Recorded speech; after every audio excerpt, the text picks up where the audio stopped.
Dr. Phil, thank you very much for coming on to the Stay Whole podcast. It's a pleasure to have you here. I'm really looking forward to speaking with you. For those that may not know you already, can you give us a brief introduction and background to yourself? Hi, thank you very much for having me on. My name's Phil. I'm a medical doctor, and the reason why I'm speaking today is that I have had a history of mental health problems and mental illness, and it took quite a long time for me to get into a recovered state or recovering state. So I just wanted to talk a bit about the things that helped me move forward and the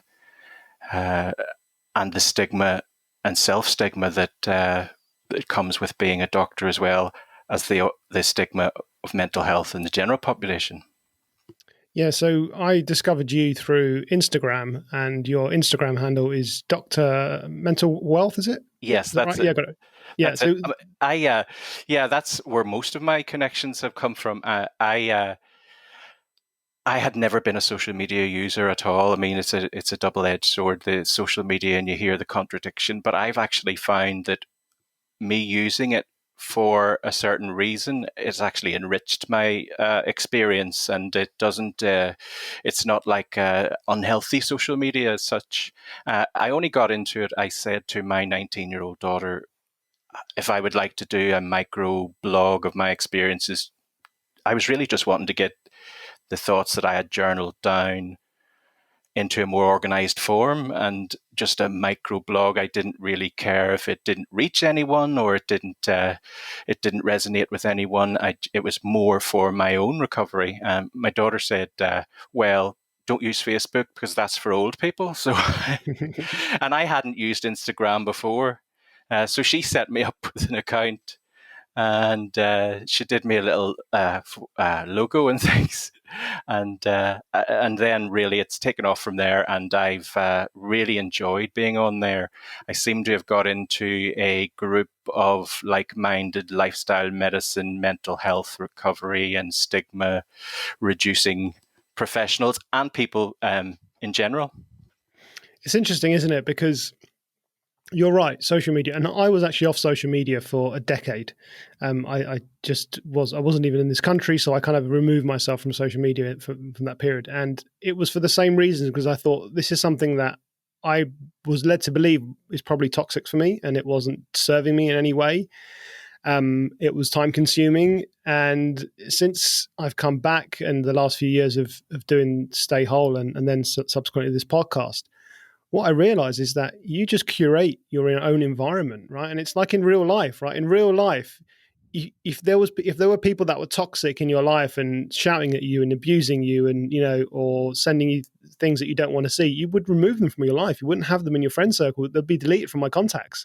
So the same applies in social media, that you can actually curate an experience for yourself by, like you just said, surrounding yourself with like-minded people who share your passions, share your visions and your thoughts. And you can, and as we'll come to talk when we talk a bit more about your story, you've clearly found a tool that has helped you, and absolutely that's how I view social media. It's helped me have this platform to talk, but also to meet people. And I've made, since this journey, I've made friends who I probably would never have made if I hadn't been on here. So it's interesting how you got into it and what your viewpoint was, because I think that's quite a common conception from a lot of people. So tell us how. Maybe before we go into sort of how social media helped you, can we go back a little bit and just talk a little bit about your journey, sort of what led you, what was the path that took you to, and you mentioned you had some struggles with your mental health. What did that look like? Well, I graduated in 1998 from medicine, so quite a while ago, and really did always feel a little out of place, a bit of an imposter. You hear people saying imposter thinking. And always writing myself off and not saying, if I don't try to do that, I'll not fail at that. So it really just was under the surface for a lot of years, even though I was doing okay in medicine. But when I started to approach the age of 40, I think there was something that caused me to go downhill a bit more rapidly. I started to isolate from friends and family. I started to uh, sleep wrongly, staying up late into the night. I would have documentaries or YouTube things playing in the background, just noise, and sleeping during the day and not wanting to do anything. I got to a point where it was severely debilitating in that I wasn't able to carry out any of the tasks of, activities of daily living, because I almost got out of breath or out of energy, just even tying shoelaces, things like that. And it wasn't that my body was physically unable to do that. It seemed to be there was a psychological component to affecting my body as well.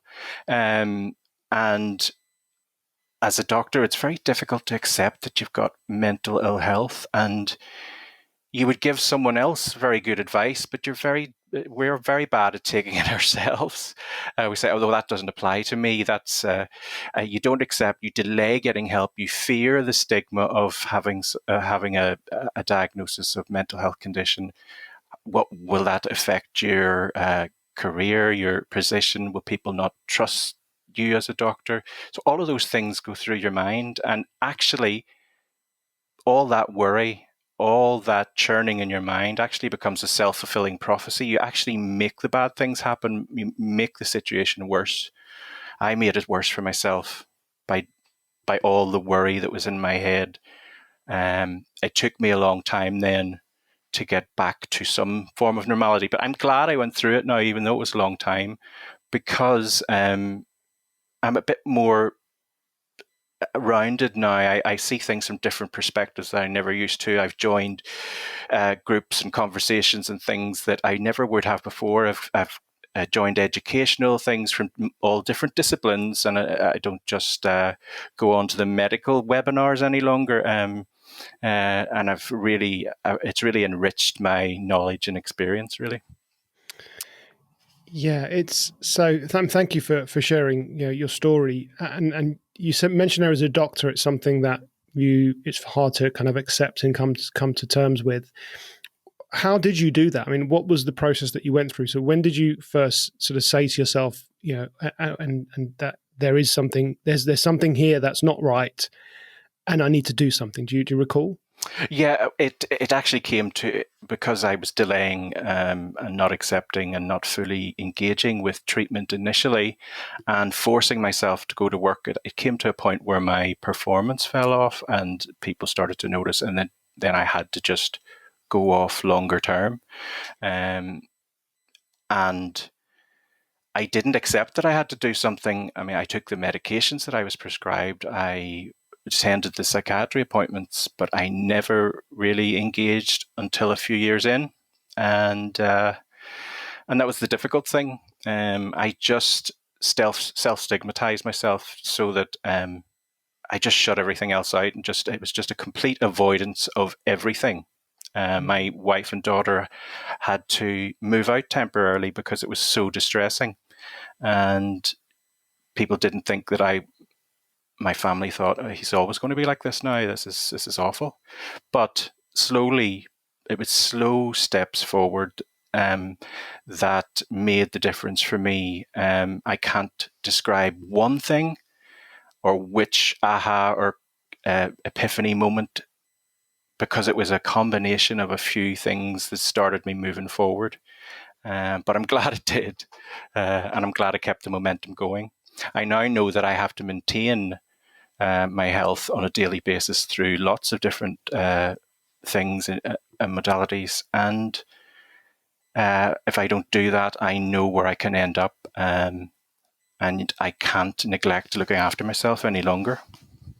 Yeah, I'm sorry to hear that. It's affected your family in that way, and it's one of those things that, of course, it can impact those that are closest around us. You mentioned, there was this self-stigmatizing and almost, being very harsh on ourselves, and not we use the term self-care now and self-compassion. There was maybe a lack of it, and it's hard, isn't it, when you're feeling that way, to have that compassion. But you said it was years, and you were going to the appointments, you were taking the medication, going to the psychiatry appointments. When you were undergoing that line of treatment, was it just you mentioned you blocked everything out? Was it kind of, okay, I'm going to do this and then I will feel better, and then I can come back to normality? Or was it when you were doing those, when you were going through that therapy and that process of healing, it didn't appeal to you, so you kind of were shutting it out? How did that impact you? Well, yes, the medication and psychiatry appointments alone would never have helped to improve my situation. I needed to engage in more than that. So there was a little bit of denial. I would go into the psychiatrist and say, "Yeah, I'm doing this, I'm doing that." That I wasn't really doing. I'm going for a walk. I wasn't being honest with the psychiatrist until I got to the CBT. I got a great therapist. He saw me every week. Now, I had to wait 2 or 3 years on the NHS coming round to the appointment for that. But once I got into CBT, he saw me every week. He didn't judge if I missed an appointment. It wasn't like, sometimes in the NHS admin, you can get chucked off the list, or if you miss an appointment or you miss 2, he would phone me up personally and, "What happened today? Why couldn't you come in?" And slowly but surely, I just trusted this person, and he was very, very, very good with me. And that weekly intensive, he would listen. He would act as a psychologist, a counselor. He would also then take me through some of the more active exercises in CBT.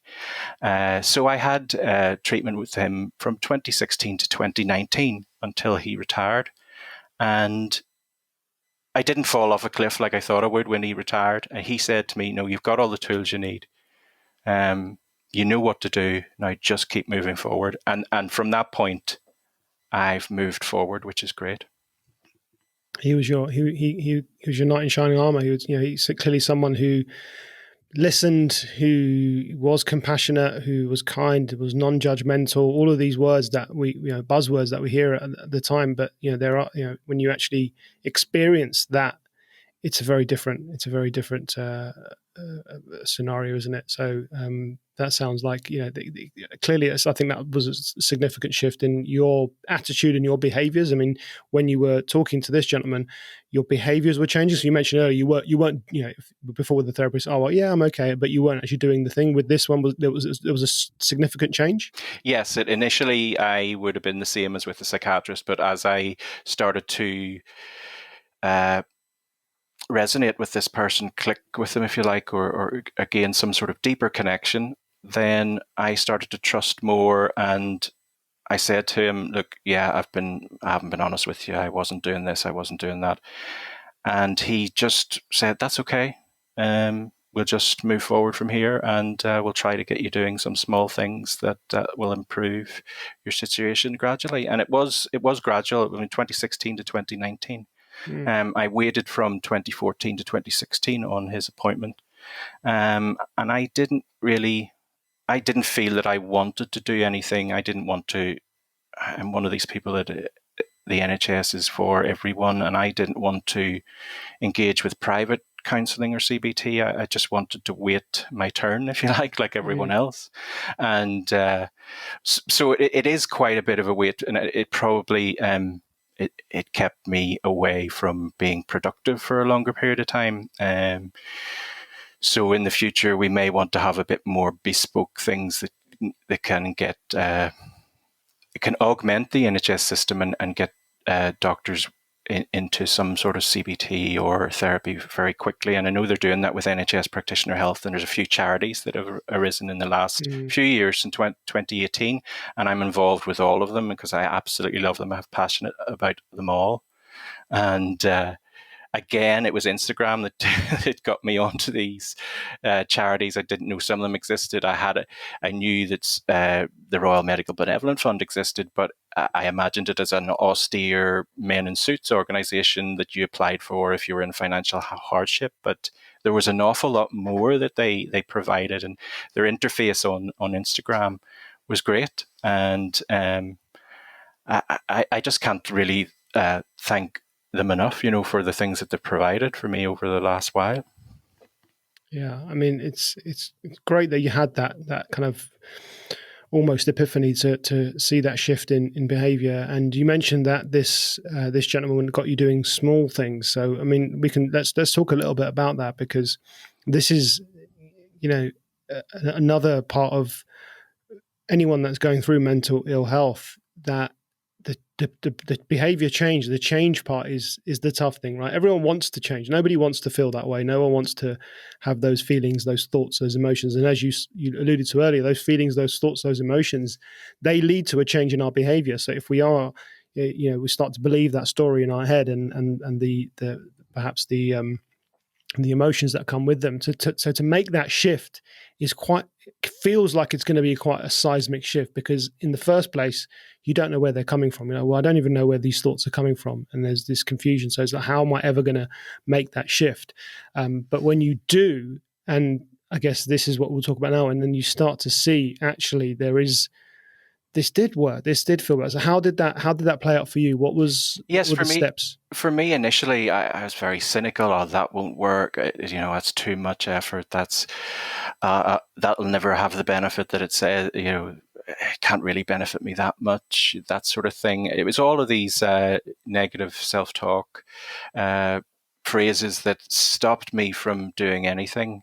And the insurmountable feeling of it, I can't get from here to here. I would look at other people that have gone through mental health, and you usually see that initially when I was online or on Instagram, seeing people doing these brilliant things. They're active, and I didn't realize all the points and steps they had to do to get there. I just thought, look at them, I'm just another reason to be hard on myself. I'll never be like that. I'll not be able to do that. And then it demotivated me. So the small steps taking forward with the CBT was initially just addressing in a structured way the different aspects of my life that would make me feel better. And it's sort of variation on the themes of well-being that everybody, the pillars of well-being that everybody might be familiar with. But he made it specific for me. So the first thing was to organize my sleep.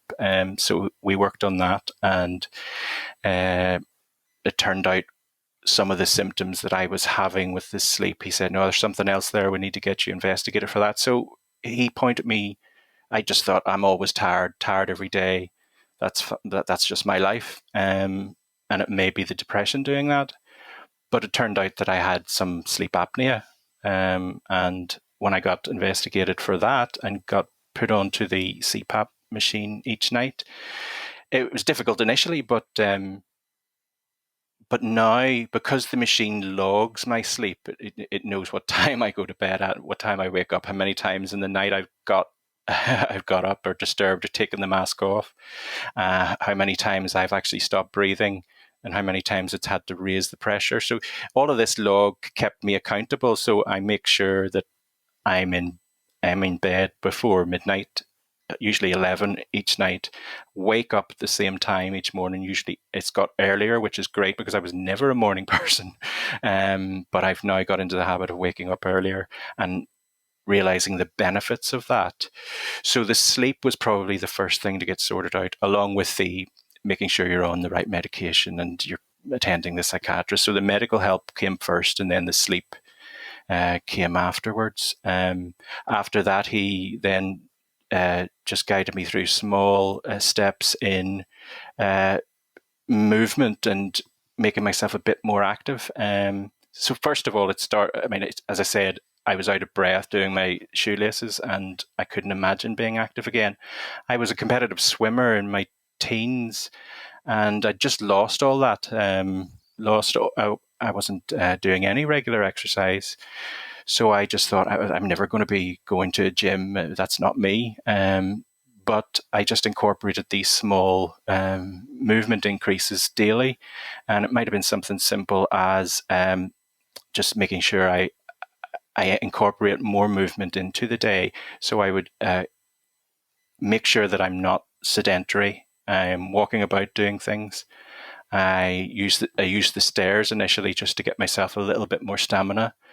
And it was a while before I would go outside the front door. But then going outside the front door and taking small walks to the end of the street built up to going out, walk and talk with family members and friends. And I found the walk and talk brilliant because you're physical activity, you're out in nature, and you're talking about mental health issues with someone you trust, which the combination there was a real, and you see a lot of these groups arising throughout the UK of run and talk and walk and talk and dudes and dogs, just combining an outdoor activity with getting together and just talking about mental health issues seems to be a formula that can be repeated and will work.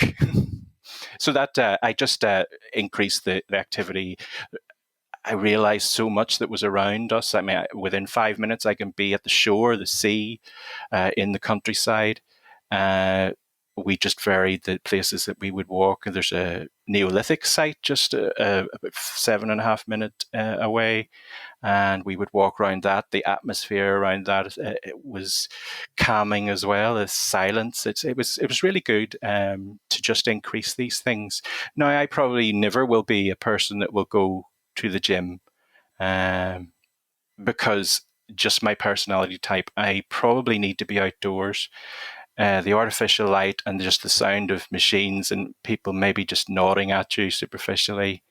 I don't think I could do that. It wouldn't be good for my mental health. It's better for me to be outdoors and just try to incorporate all the things that you would do in a gym into what I do outside. So I just took up the swimming again as well, but I did it outside.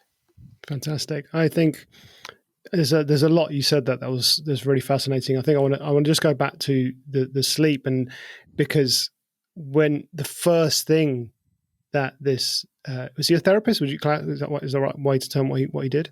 Yes, he was. Yeah. He was a psychotherapist. Yeah. So the first thing the psychotherapist did in order to help you with these small changes was sleep, and that in itself, I think, it's just so powerful, and it just shows us that and we know this now from all the research and all the wonderful knowledge that's out there of how important our sleep is for our overall health, and addressing that first. And that's fantastic. And then second, of course, again, I'm really happy to see that the second thing was addressed was movement. And you talked a lot about that. And I think this is something I just think is so underrated. And you're look, first of all, you're right.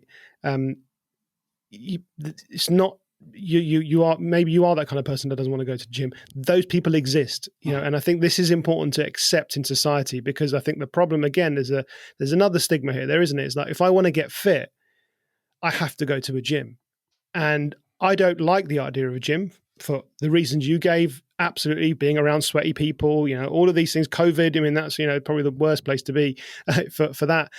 I don't like going to a gym, so therefore I can never get fit. And then it's a lid on getting fit. Getting fit gets stored away in a cupboard. It's like, this doesn't apply to me. And it's just not the case, is it? And I think doing those things that you mentioned, just walking around a little bit more, standing up, and especially if your job is a sedentary job and you are stationary for most of the day, I just tell people, just get up every hour and walk. Just set a timer for a minute and just go for a minute's walk, even if it's around your kitchen, right? But just move. And then if you can couple that up with going outdoors, great. But what you did there, and whether this was intentional or not, I don't know, but you've combined movement by going for walks. Then you talk about talking. Well, that's connection, isn't it? It's connecting with people, connecting with loved ones. So talking and connection with movement. And then the third pillar here that is so important is in nature. Yeah. And I think that last one as well, people really do underestimate. And it's the way I look at it, the way I think about it, is that we've all got some kind of connection to nature, and it's from an evolutionary perspective, right? I think we've evolved in nature. We're creatures, we're animals, we're mammals. That's where we lived for many, many years. I just think we have this connection. It's no wonder when people see, even an image, it doesn't have to be in real life. If you see an image of a paradise beach, or you see, for me, it's an image of a countryside and fields and sheep and forests. You see these images, or mountains or snow, people feel good inside. Oh, look at that! Isn't that nice? So if you put yourself in that environment, and you don't have to live by the sea, you don't have to live in. I just say go to a park where there's trees and there's flowers and there might be a bit of water. It's so powerful, the benefits that we get from that.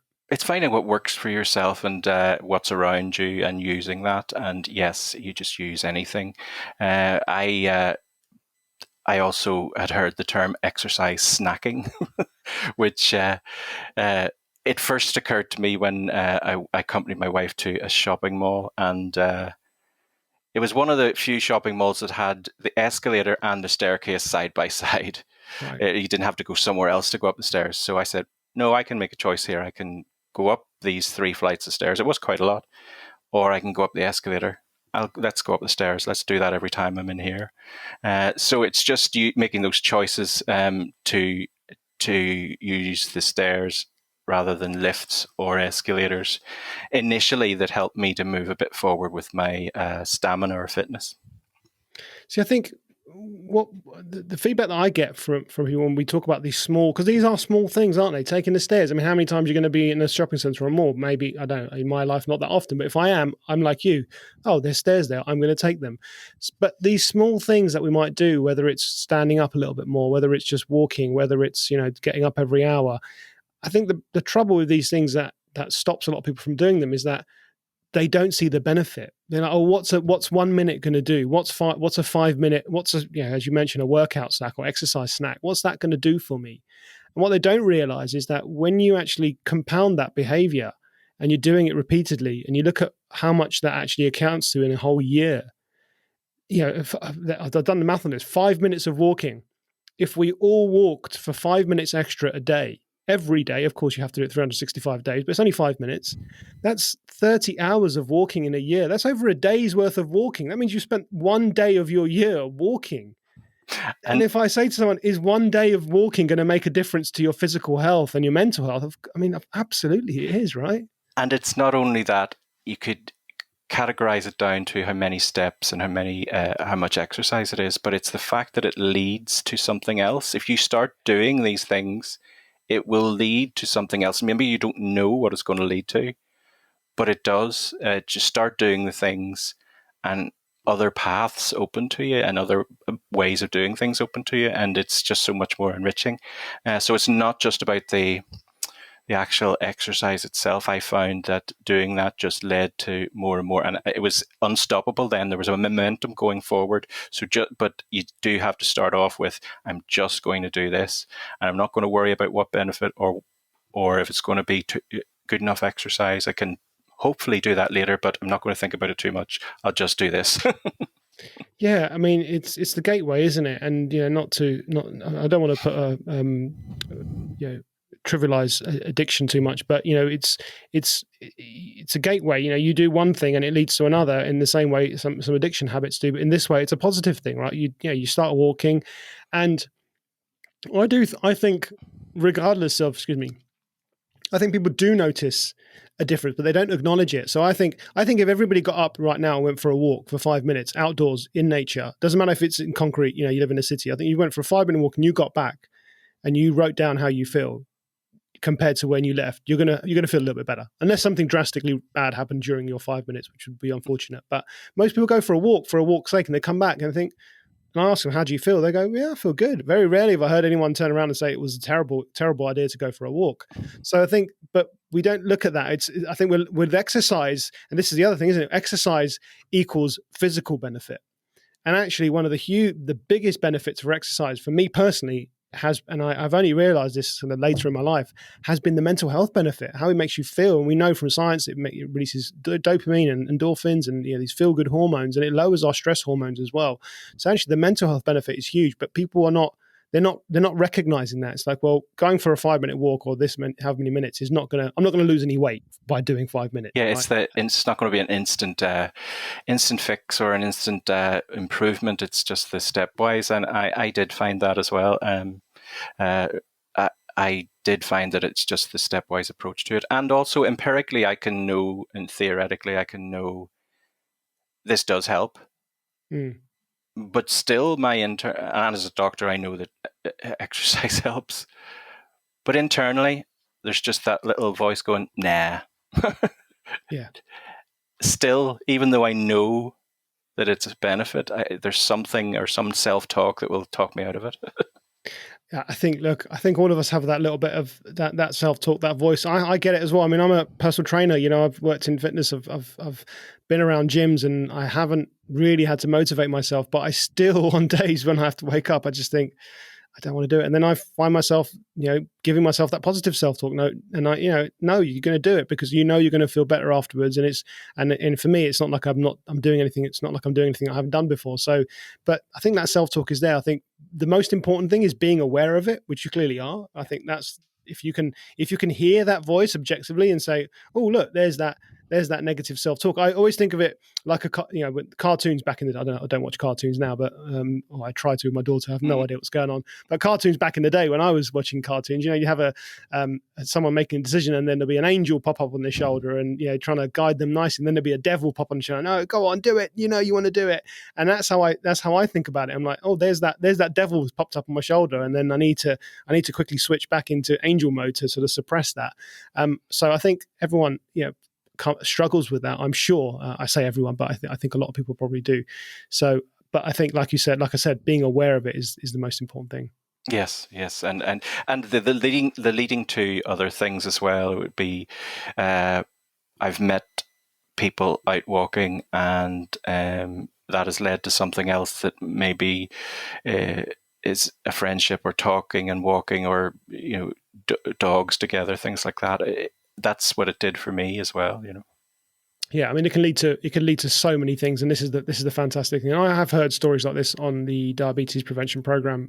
Where I work as a coach, and you hear people say, "Oh, I just started going for a walk, and I met someone, and then now I've joined the walking group, and now I've got a social circle around it." And some people, hey, guess what? They do end up in gyms. They didn't realize that they would want to, and not. Again, that's not the purpose. But some people think, hey, do you know what? If I can do this, I can be in the gym. So for some people, that's the thing, and for some others, it's just more outdoor activity. It's more hiking. It's going on. One lady was fantastic. I spoke to the other day, and she said, she's now booked a walking holiday. And she's like, I never thought I would ever book a walking holiday. A walking holiday is when you go somewhere. So you would go somewhere abroad, and then you would walk from place to place, and it's all mapped out for you. There'll be guides, and you stay in hotels. So we booked one of those because we've just loved walking so much, and I just thought that was fantastic. That someone's life has changed so drastically that they're experiencing new things, and that's only going to bring them better mental health in the future, which I think is fantastic. I'm still pretty early days as well. I may well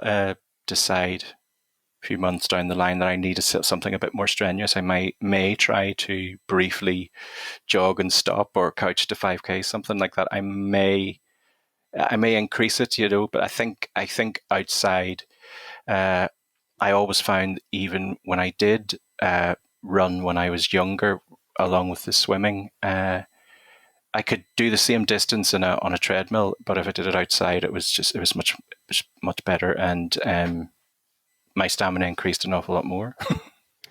I still find that today. I've only recently actually rejoined the gym.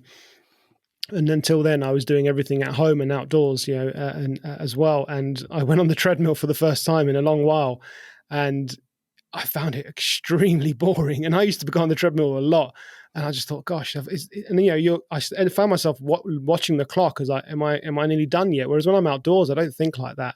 So absolutely, I understand that opinion. So we've come, your therapist addressed the sleep first, the physical activity, small steps, getting you walking, getting you standing up. That obviously has led to other things.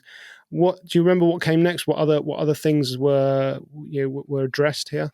Well, he's not a nutritionist by any means, but he did start to talk about eating more healthy, and he just asked me what I would eat on a typical day, and just be really, really brutally honest, and what times I would eat at. And once it's written down, I realized it's all over the place. It's not. I wasn't eating breakfast. I was using quick fixes, microwave meals, and it's only when it was down on paper that I realized that this is all over the place. I need to start doing something with that. So it was more him bringing it out of me. What could you do? What do you like to do? And what could you do with the breakfast situation? And I said to him, well, I'm never going to be a cereal person. I think that's all marketing. So I do enjoy oats, chia seeds. So I started to do the overnight oats and the bits of fruit in that, and chia seeds. And then I just started to add different nuts and seeds and grains throughout the day. And then later on, our daughter decided to become vegetarian. And I do the cooking as a mindful activity now. I love to do the cooking and the chopping. I just be mindful when I'm doing that.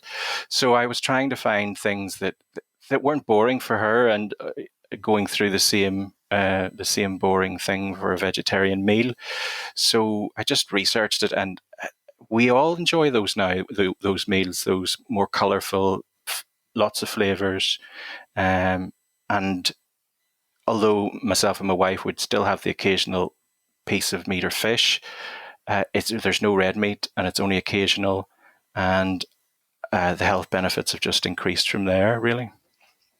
So how did you? So you mentioned until you got it down on paper. What can you talk us through that process? What did you have to do to become aware? You said you became aware of my diet was like this. What did you have to do to become aware?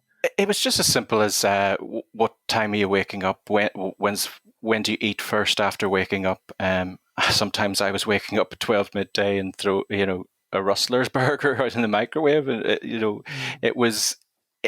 When it's down on paper, you just realize how bad it is. The times were wrong, the spaces between the meals were wrong. The snacking was on the wrong things, and there was a lot of eating at nighttime as well. I think one of the side effects of some of my medication is nighttime eating. So I had to try and it's usually calorie rich stuff you search out, and you can't remember doing it, but it's been less since I've been on the CPAP because I'm attached to the mask. So Sure. I'm less likely to go foraging in cupboards for biscuits and shortbread and things like that. So it just seems to be a side effect of the medications, but so seeing it written down, so we're effectively talking about whether did you keep a food diary? Is that something you had to do? well, no, in that I didn't. It was better for me to be just simplistic. If I had a thought to myself, I'm going to keep a food diary, I wouldn't have done it at that stage. So it literally was just writing down what I consumed at each stage of the day. And I might have thought, oh, I do sometimes have a Diet Coke. I don't have too much. But when I actually wrote it down, about 10, 15 cans of Diet Coke a day, it was. I just noticed the bad things that I was doing a lot It's more. that awareness. Yeah, it's that awareness again, isn't it? You're just making yourself aware that, okay, this is what my diet's like. And again, I'm sure it's a common thought. And it's a question, we used to ask a lot, when we were one-to-one is, what's your diet like? Do you think you follow a healthy diet? And, most people say yes. And look, that may be the case, but when you dig deeper and you actually start to analyze, you start to look and you start to point out and say, hey, and it's like you said about cereals, you had that awareness that potentially there is marketing and it's not for you, but processed foods, people don't have that awareness. And no one's brought it to their attention because it's just what everybody does, right? You go to the supermarkets, it's what you see, it's what's pushed in front of you, it's advertising. So I get it. I understand it's very difficult not to be aware, but I think having and it's unfortunate that people have to go through traumatic events to create that awareness, whether it's through ill mental health or whether it's through a diagnosis of diabetes or pre-diabetes and or cardiovascular disease, to actually realize, hey, actually something's not quite right here, and now I have to take it a bit seriously. So it's great that you had that to help you. And yeah, you mentioned the vegetarian diet. I think just again, we all know this, right? Again, these are things that we all know. Eat more vegetables, do some movement. These are things that get out in nature. These are going to be good for us. So, but actually going out there and doing it, and I think maybe the daughter wanting to become vegetarian was a way to help you. The world moving in mysterious ways to try and help you as well with your diet. But it's becoming popular now, isn't it? Having meat-free Mondays, or including one vegetarian meal or vegan meal a week. And I think that's just a way anyone can benefit from more vitamins and minerals in their lives. I had this preconceived idea that vegetarian meals were boring, or I did like. Sometimes I would eat those vegetables, but I don't think I could do it all the time. But when I looked for some inspiration, and I don't know if you heard of Dr. Ruby, he does he does some recipes online, and I just started on his website and cooked a few of his and put my own variation on them, and adding the different vegetables in there, and some that I wouldn't have ate regularly, or we wouldn't have as well, and eating the rainbow, all the colors in there. And I really enjoyed the process of making sure that the the food is not processed. I mean, most things are processed to a certain extent, aren't they? Even if Sure. they're washed, and that's a processing. But it's just trying to stick with the whole foods as much as possible, and it was a good mindful exercise for me. It kept my mind busy on that and stopped me overthinking and ruminating about I'm never going to get back into my medical career and this is a disaster. So it just gave me a focus and a sense of purpose, I suppose, just to seek out these things so that my daughter's diet was a bit more interesting for her. I think on some level that this is clearly, this was something that was really important to you. And I think when things are really important to us, and they do, we talk about values. So if you really value your health and your future health and these things, and you know that the food that you're eating is not going to help that right now, and you get that epiphany, I think if it's really important to you, you will go and seek out, you will find a way to make this change, make this work. And I think that's where habit change is really powerful, isn't it? When it's connected to an emotion. I hear people talk about habits and saying, "Oh, it's just rinse and repeat, rinse and repeat." Well, that's not the case, because there's so many things that people do that they rinse and repeat, and they still don't like doing it. They still don't want to do it. It's not automatic. But when there's an emotional connection, when it's like, this is why I'm doing this, because of this, and it may be a health related issue, it could be a family member, it could be something else. I think then we're just driven a little bit more to going to want to make those changes. And again, it's a great, fantastic example of using the technology that's around us. We live in a very fortunate time where we can seek out, other people. You mentioned Dr. Rupi and Instagram. There's so many people out there putting out really valuable free information, and you can very easily, if you're relatively technology competent, go out and seek out other ways of living. It just takes a little bit of effort, but I think that emotional trigger is the key for me. Yeah, and it was also there seems to be a feeling around that eating healthier is more expensive, and it's really not affordable for. I obviously I was off work and not earning at the time, so I didn't find it expensive. Just if you thought about if I thought about what I needed to plan for the day, or I didn't plan too far ahead, 2 or 3 days maybe, and get the ingredients in a bit more in larger portions in bulk. Go to a certain supermarket for some things and others for other things. It didn't end up being as expensive as I thought. In fact, less expensive than a highly processed diet. Yeah, I agree. I think once you have a way of preparing and cooking these foods, it doesn't have to be expensive, and there's very, very cost effective ways to manage that for sure. So diet was a big part of it, and it had an influence, obviously not just on you, but obviously on your family. Are there any other things that you can remember that were significant sort of shifts in your behavior? Well, it was to do with the total lack of connection and isolation as well. So I had to build that back up from the ground up. So I had to start and connect with my family again, my wife and daughter. Think of them or their feelings first before my own. Just ask them how they're doing. Be interested and curious about their day, and just connect again in that very basic level.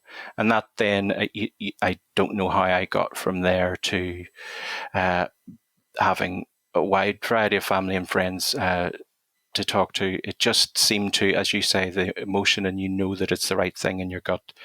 And it doesn't seem like an effort then, and it seems to increase. So the connection increased. But I also found some people have said that the pandemic and mental health was increasing people's mental health problems.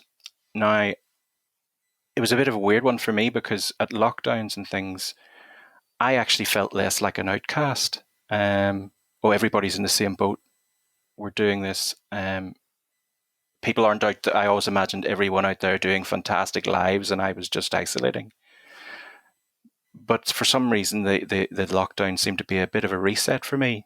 And also the benefits that came with it, in that there were more things available online. We got used to Zoom and video call technology and things like that an awful lot more quickly than we might have without that. So I just saw all of these things that were out there, and, as say, connected with Instagram with a few charities and got into peer support groups. And that connection has really benefited me as well. The connecting with others and being curious about other people's, not sometimes we might have okay, I'm not interested in that. That's what they're interested in.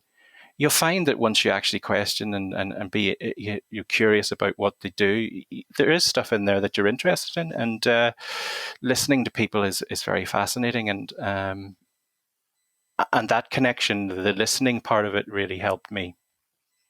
Yeah, I think connection is a big part of this, and I think starting with those that are immediately around us and starting at home is of course an important place to start. But I think you're right, and I think we can often get caught up in our own our own little world, our own day, our own stresses, our own troubles that we're having, and we may if we feel that we feel better when we talk about them, or even if it's not even about troubles, let's switch it completely. Someone just ask you about your day and you've had something fantastic happens and you get, oh yes, you think, yes, I get to tell this person about my wonderful day. And when you're talking about your day, you're reliving it and it's making you feel good whilst you're doing it. Well, other people are going to benefit from that around you as well. So I think, as you said, just being curious.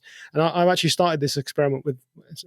I'm trying to start this way of behaving with my daughter, because I often found that I was just, oh yeah, come on, let's pick her up. Let's just get home because there's traffic and there's a queue to get out of school, and then we got to drive in the car, and then we got to think about dinner, and then and I wasn't really paying attention to what actually she's just come back from 6-7 hours of not seeing us, and a lot of things have happened in those 6 or 7 hours. So ask her and be curious. And I think when she was younger, we used to ask her, and she wouldn't really say much, but she's at an age now where she can talk a little bit more. And when I have started asking her, I will just stop and just listen and just let her ramble. And sometimes she's making up complete nonsense, which is fine, because if that's what she wants to do with that question and it's helping her in some way, shape or form, then who am I to stop that? And I think just listening, and I've noticed just by, like you said, just by listening, we're talking more, if that makes sense. When I'm not actually doing a lot of the talking, it's her actually expressing how she's feeling. But it does make you feel better as well, by listening. With children as well, if you do listen to them, can come off with some very good insights that adults might not, and you think, well, that's pretty basic, but it's very good, and we don't do it as adults. Yeah. So they just tell it like it is. So I found that useful as well. But my daughter's 19 now, but we still, obviously, when I became unwell, she was around about 12. So it would have affected her at that stage, and I wouldn't have been engaging in conversations with her, and she would have seen me unwell. But now we've got a great relationship. We talk all the time. She's seen me vulnerable. She knows maybe some of her friends, their parents, are a little bit aloof, a little bit of a facade of professionalism, and they're not showing any vulnerability. And the kids don't go to them for advice or to talk about anything. But my daughter said to me that she would feel an awful lot more comfortable coming to me with something, because she has seen me vulnerable and she has seen me make mistakes. So she feels that any mistakes that she makes, I am not going to be in any way in any judgment. I'm just going to listen. Yeah, I think there's a huge cultural emphasis here, isn't it? Is how parents have been brought up themselves as well, in that, certainly for me, it was, I know some parents, they feel like they're protecting their kids by not telling them what's going on, or this is an adult conversation. That's what I always used to hear when I was a kid. This is an adult conversation. It's like, well, all right then, and you do, then it kind of closes that door to talking, and you may not want to share. So I'm trying really hard with my daughter, to, when she asks a question, even if it's something that she's not going to understand, I'll try and explain it to her in the best way that I can.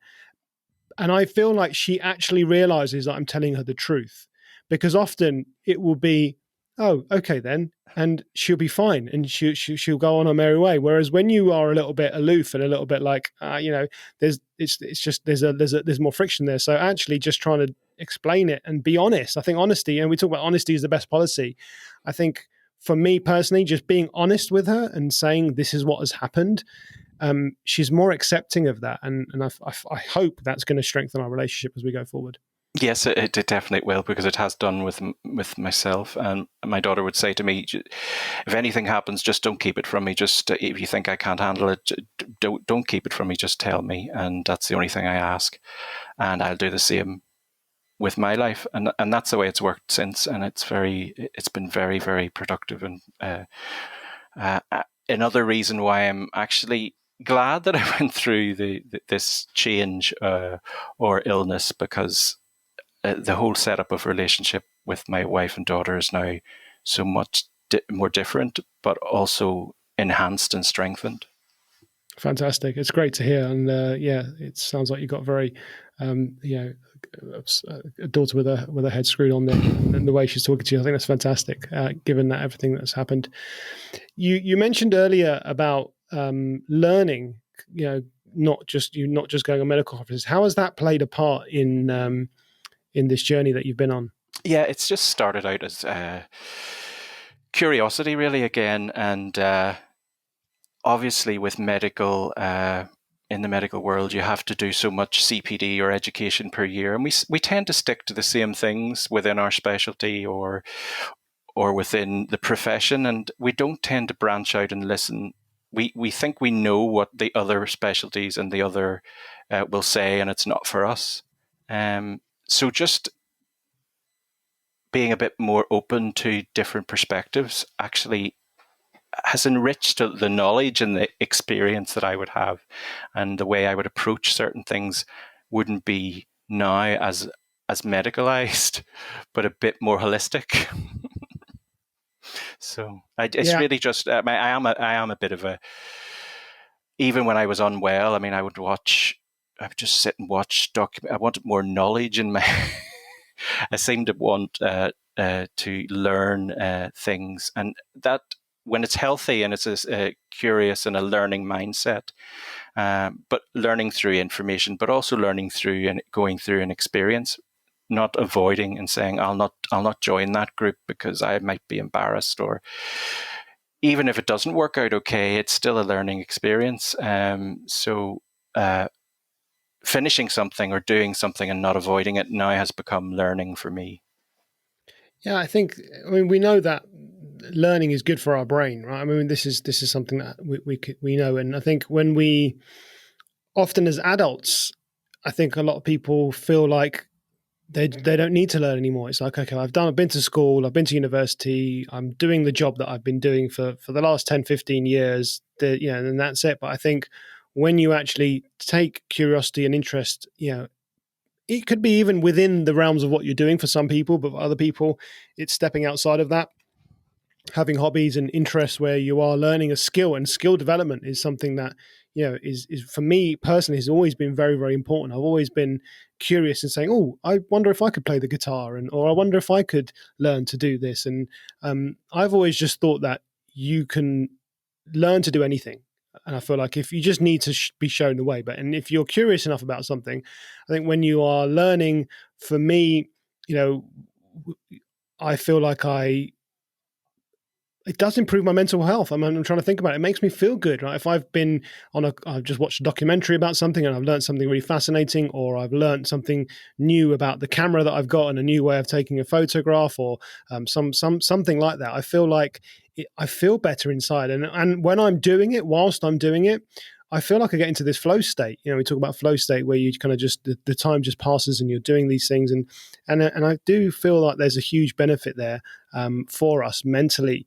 But I think, yeah, there's always scope to learn. And again, we're fortunate to have so many resources. Mentioned during the pandemic, lots of things going online and lots more information coming out. People taking an interest more about their health. And I think now what I'm seeing is people want to learn more about their health. Oh, okay, well, what can I do to be healthy? What can I do to not get COVID or not get a future illness? And now they're starting to stoke up their interest in that. And everything's becoming a bit preventative, which I think, if there's anything good that has come out of this pandemic, I think this shift in our mindset towards preventative health as opposed to reactionary, I think that's only going to be a positive. Yeah, brilliant. Yeah, I agree. I mean, the lifestyle medicine that I've sort of fallen into as well. In medical school, years ago, your training might have been, this is how you eat healthy, and this is how you shouldn't drink this much, you shouldn't smoke. But it was not. There was no structure to it, and when you're qualified and you're learning how to deal with patients, and the GPs maybe have, tell this person to cut down on their drinking, tell this person it's better that they stop smoking, and the patient usually agrees, but doesn't do it. So it's really. I like the way the lifestyle medicine is making a more structured approach to it, and small manageable steps. I think it engages the person more because they can see that they can do something about it. Yeah, absolutely. I think once we realize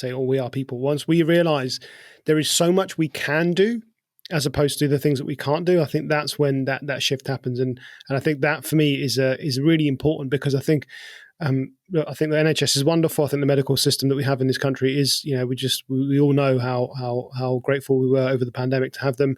And I think sometimes people get caught up in this cycle of, medication, and pills and hospital visits and not being able to see the doctor. I have to wait for the doctor. And it's like, well, I can't do anything about it because I have to wait for the doctor, or I have to wait for this medication, or this medication isn't available. And it's like, well, okay, look, I'm not a doctor, so, you're probably more qualified to talk about this than I am, but there probably are conditions where, yes, you are reliant upon the medication. But I think there is, in other cases, there's so much more that we can take control of. And we've talked about some of them already today, our nutrition, our sleep, our movement, our connections, all of these things. Health is not just about what your blood test results show, or what a doctor sees when they see you. Your health is, it's holistic, as you quite rightly said, and there's so many facets to that. And understanding these components, and from my perspective, I think the things that we're talking about now, and the things that, as you mentioned, the lifestyle medicine world is talking about now, I think this needs to be integrated into the school curriculum. I think this is what we need to be learning at school, because as important as it is to read and write and count, it's absolutely crucial that we learn how to feed ourselves, how to look after our brains and our mental health, how to move our body to stop us from getting, these conditions that come as a result of lifestyle. And we know this. The data is clear that lifestyle-related illnesses cost this country and the NHS an awful amount of money. And just educating people and just making them aware and saying, hey, did you know that you can do this and it will help you with this, is just going to be a massive step forward in our healthcare. Yeah, I think so. And I think it was difficult for medical doctors to accept these things because there was no empirical data points that you could just say that this is the raw data that shows a pattern. We're very into our evidence base, and it's very difficult to have a good evidence base for something that's a bit more abstract or widespread. But there's not many illnesses that wouldn't benefit from some lifestyle changes, and it's a little bit more that we have to do than just say, yeah, you need to lose weight, yeah, you need to stop smoking, yeah, you need to cut down on your drinking. I think we should be able to put an awful lot more in there to help. Yeah, and look, I agree. I think it's not the fault of the doctors. I think the doctors and the healthcare professionals are doing a fantastic job. I think, as I said, there needs to be this shift in the system. Where, as I said, education for kids at school. I think that the doctor's curriculum. Of course, there's NutriTank. Have you heard of NutriTank? Yes. Yeah. Baking that into the medical education as well is brilliant. Yes. Yeah. So they're doing a fantastic job with getting the medical curriculum changed. There needs to be a shift there. There needs to be. My wife's a pharmacist. I think the community pharmacists have a massive role to play, because a lot of people have access to pharmacists and they don't have access to their doctors because of the pandemic and waiting times and this. I think having an element there where pharmacists actually have a big component of lifestyle medicine and changing their role slightly. I think there's a huge opportunity there. And they've been a bit quicker at moving forward than medical in that. Their whole focus now is to look at a list of medication people are on, see what can get them off, what can we do here, which medicines are actually interacting, and a pharmacist review of someone's medication and has been an awful lot more productive sometimes than going to hospital. So yeah, we will move forward, and we are doing that, and hopefully.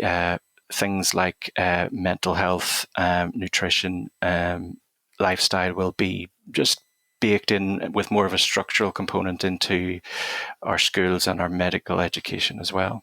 Yeah, I think it will. I think I'll be listening back to this hopefully in 20 years' time and going, gosh, remember when I was talking about this, and now it's everywhere and everyone's doing it. So I'm hoping for that day one day. Tell us about these fantastic charities that you're involved in, because I think that's been a big part of your journey here in being involved with them. So how did you come about them? How did you get involved? Yeah, again, the Instagram thing. I was just searching through different things, and maybe it was just the algorithm that put me.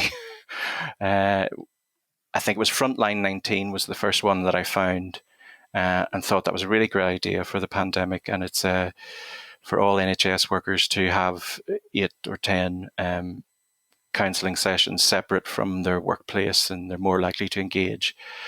And then I came across the charity UKDoc, that again seems to be involved in a lot of wellness, fitness, exercise, lifestyle, motivation, change, growth. They've got a great, they had great webinar series, the Micro Steps webinar series, and I got into those. And then they had this peer support group every Wednesday called The Huddle. And for a long time, it took, and this is quite common with doctors, is that that's a good idea, but I'm not going into that. So there were a lot of times I hovered above the keyboard, just, no, I'll not go in tonight. There's something else I have to do. But eventually I clicked in, joined the meetings, and I haven't looked back. I've been there every week since January now, every Wednesday night, and it's doctors and medical students. It used to be just from around the UK. Now we've got from around the world in there. And that benefit of peer support just inspired me an awful lot more. Just to talk and listen about someone else's story made me feel I'm not so much of an outcast. Everybody goes through this, and we're being a bit more open about the conversation now, and that's great, because it's just starting the conversation is going to keep the momentum going. So I would be there every Wednesday, and the charity does have a lot of what they call ambassadors, who promote the charity, and some of them may have had mental health problems in the past. But I sort of wanted to be a pure user of the service, and see what benefit that it gave to me. So I would be a supporter of UKDoc charity. Doctors in Distress, they set up since 2018. It was a pharmacist actually that set that up in response to the suicide of his brother, who was a medical doctor. And it is brilliant, and their resources and the things that they do are increasing. They've actually widened out. It's called Doctors in Distress, but now they have a paramedic peer support group, and nurses and allied healthcare professionals peer support. They have a creative writing group. It's just the things that are coming through, and they're easily available on Zoom, are amazing. And I've mentioned before the Royal Medical Benevolent Fund as well. They would have integration into a wellbeing platform, and I went in there, and I went through the anxiety course, and some of those things were great for me. But the face-to-face peer support was the best for me as well. And there's a charity in Northern Ireland here called Aware. It's a Northern Ireland-based charity. They provide so much. I attended their 6-week Mood Matters course, and I mean, initially as a doctor, I would think, "Oh, that's not for me." That's sort of snobbery, but I learned so much when I went in there, and the interaction with the other members of the group was brilliant, and I took away an awful lot. So I started to raise some money for the Aware, and I doing my sea swims, and I just wanted to give something back, really, for all the resources that they had provided. So I love all of those charities, and will continue to engage and support them. That's fantastic. And I think, there's some wonderful charities out there, and you mentioned a few of them doing some really good work for bringing this into people's attentions, and again, sending the message out there that it's okay not to be okay, and there are others who are in the same boat, and it's okay, and we can work through this. So I think that's fantastic that you're now helping on that side of things. I'm not going to let you get away without talking about your sea swim, because we've gone from all the trials and tribulations to now you're sea swimming. So tell us about that. I mean, well, again, that started. I was a swimmer when I was in my teens and did it competitively, and got totally out of the habit of doing it. But I've always loved water and being in the water, and I do. I would be much easier for me to swim than it would be to do weight training, something like that. And I'm much more likely to keep it up. So I did start off going to a local swimming pool, but then the pandemic came and everything closed down. And I just thought I could combine nature and with exercise, and just doing something different to challenge or be curious. So I thought I'll do some cold water swimming. I'd read something about it or saw that it benefited someone's mental health. And I'm obviously not going to go straight from couch potato to in the sea. So I'll train myself. So I use the shower, the cold showers, and just built it up gradually. And then it started off as just a little splash or a dip in the sea. And now it's just built up to exercise and swimming in the sea. There's something about early in the morning, which never was a place I was in. I was never up. I was never aware. I was never experiencing the benefits of that space. But this recently over the summer, the sunrise and being in the sea was just so beneficial to my mental health. That I thought I need to continue doing this. And to keep myself accountable, I said, well, I could combine it with maybe raising some funds for the various mental health charities that I've benefited from. So I just started this series of sea swims. The Where and I was the first one. And at the end of the October, I am going to be swimming in aid of the Royal Medical Benevolent Fund. And in November, I'm doing it in aid of UK Doc. So I'll just keep doing them. It keeps me motivated to do what actually benefits me. It keeps me accountable. I have to do this because I'm raising the funds for someone else. So that's how I kept the motivation going.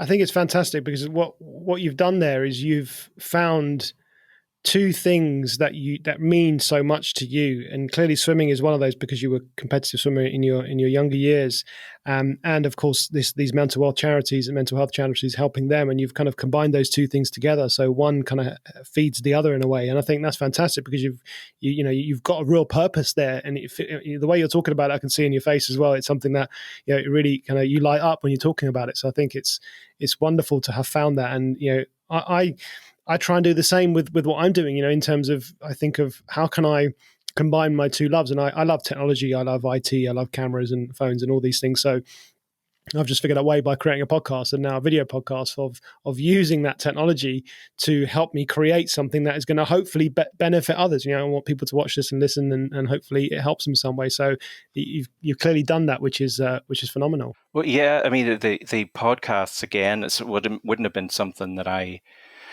was really into or heard of, really. But now I have a diet of podcasts, a regular. I learn so much. It's amazing, and different perspectives. Some medical podcasts, some non-medical, some scientific, some mental health. But I've learned an awful lot from each and every one, including your own. Thank you very much. Appreciate that. And the cold therapy, I want to just touch on that, because that's something that I also have recently introduced into my life through, as you said, cold showers. And now I've joined somewhere where there's a cold plunge pool. And I've read the science on it, and it absolutely does help a lot of people with their mental health. But it just makes you feel good. It just makes you feel invigorated. And I think I wish I had somewhere where I was, living by the coast, to be able to go and witness that, because I could again combine my love of photography and wake up and take sunrise photos, and then go for a dip, or get that cold exposure. But I think there's something magical, isn't there? You mentioned that the morning, and to me, it's. I wake up really early as well. And when I'm outside at that time, I feel like it's special because nobody else is there, right? It's just me. And even though I know that's not true, but it feels like that in the moment. And it's just I can't describe the feeling. Honestly, it really does. And I don't know, is it just me? Do you feel that way as well? Totally resonates with me because it's a completely different feeling. I feel calm and alert at the same time. Also, I'm taking in more around me. The smell of the air is different, or it feels different. It's just a space that I never used before, and I've found it quite amazing. Yeah, fantastic. Yeah, long may it continue. Phil, thank you so much for coming on here and sharing your story. It's hard for a lot of people, but I think, especially people in the medical field and as a doctor as well, as you mentioned, there's a lot of stigma around this, but I think to try and normalize this and coming out and talking about this is the only way it's going to help other people. And I think you're doing a fantastic job in doing that. And all the work that you do with charities, I'm sure that's going to benefit others. So just thank you. Yeah, I thank you very much for having me. This is, again, something that leads to further things and keeps me moving forward and helps me to lay out my story and keep myself accountable for what I want to do next. So it's a benefit to me to come on here as well. Thank you. Yeah. Well, I look forward to seeing what you're up to next. Dr. Mental Wealth. I'll link the Instagram in the show notes. So if people want to see what you're up to, they can get in touch. I'm doing the swims around different places. I'm doing the next one I'm doing in Ballantoy Harbour, which is the set or the location for Game of Thrones. One of the series 2, I think it is, episode 2.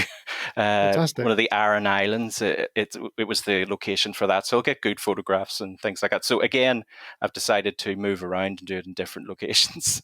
Are you raising money for these? Yes. For these? Okay, so share the links with me, and I will. When's the first one happening? The 26th of October. 26th of October. Okay. But I've already, the Give Star. For Royal Medical Benevolent Fund, I set an initial target of £200. I don't want to be embarrassed if I don't get, but it's gone over that at the minute, which is great. And anything to give back to the charities that I've benefited from. Yeah. Share the links. Well, I'm not sure if this podcast will go out before that date, but I'll still share the links on social media. And, I'll be doing one every month or so anyway. Fantastic. Yeah. Well, let me know, and I'm happy to help out in any way I can, even if it's helping you to raise a few extra pounds. It will count. So that'll be fantastic. Thank you so much, Phil. Thank you very much.